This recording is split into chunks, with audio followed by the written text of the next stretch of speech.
مرحبا واهلا وسهلا مجددا على صفحة ذاكرة لبنان.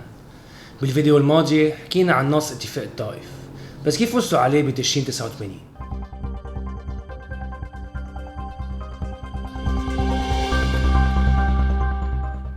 ما كانت أول محاولة وصول إلى اتفاق سلام منذ 75، صار في كذا تجربة محادثات بين أطراف لبنانية وغير لبنانية، وأهم اثنين كانوا الوثيقة الدستورية ب 76 واتفاق الثلاثي ب 85، واثنيناتهم حصلوا بدمشق. 89 كانت الدولة بلا رئيس جمهورية ومقسومة بين حكومتين، واحدة برئاسة ميشيل عون والثانية برئاسة سليم الحوس، واثنيناتهم كانوا يعتبروا حالهم الحكومة الشرعية. سنة 89 كانت الحرب مشتعلة بين الجيش اللبناني تحت قيادة ميشيل عون والجيش السوري وحلفائه اللبنانية. كانت كمان مشتعلة جبهة بالجنوب بين حركة تحرير فلسطين والإسرائيلية وحلفائهم اللبنانية. وثالث معركة كانت بين حزب الله وحركة أمل في بعلبك والضاحي. حرب تحرير ميشيل عون جذبت انتباه المجتمع الدولي، وكانت وقتها سوريا مهمشة من العرب ومن الغرب من وراء مواقفها بلبنان وبالحرب العراقية الإيرانية.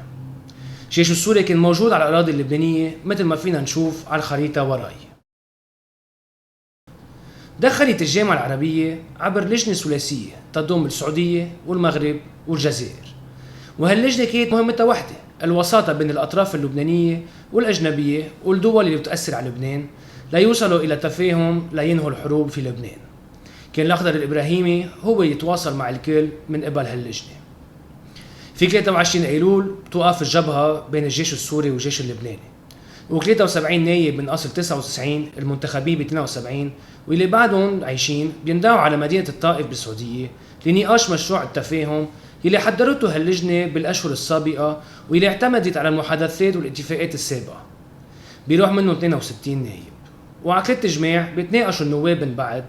وكان في كمان تواصل مع المسؤولين في لبنان الرسمية والدينية والميليشيوية، وكانت العواصم الدولية تراقب النقاش خاصة دمشق. ومثل ما شفنا بالفيديو الماضي تم الاتفاق على هالوثيقة الوثاق الوطني.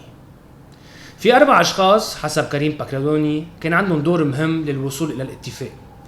أول واحد رئيس مجلس النواب حسين الحسيني، رئيس حزب الكتائب جورج سعادة، رجل الأعمال اللبناني السعودي رفيق الحريري، وقائد القوات اللبنانية سمير جعجع.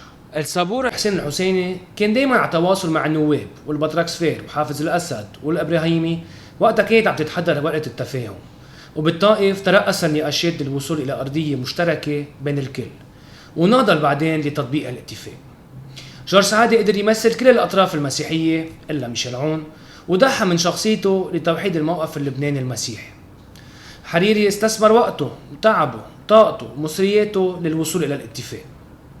وأخيرا جعجع دعم النواب المسيحية يلي كانوا قلقين الروحة على الطائف وخايفين من ردة فعل الجنرال عون.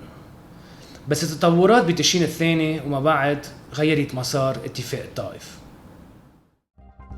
إذا بتحب تعرف أكثر عن موضوعنا اليوم فيك تشوف المراجع يلي مع الفيديو، ونحن على انستغرام، فيسبوك ويوتيوب.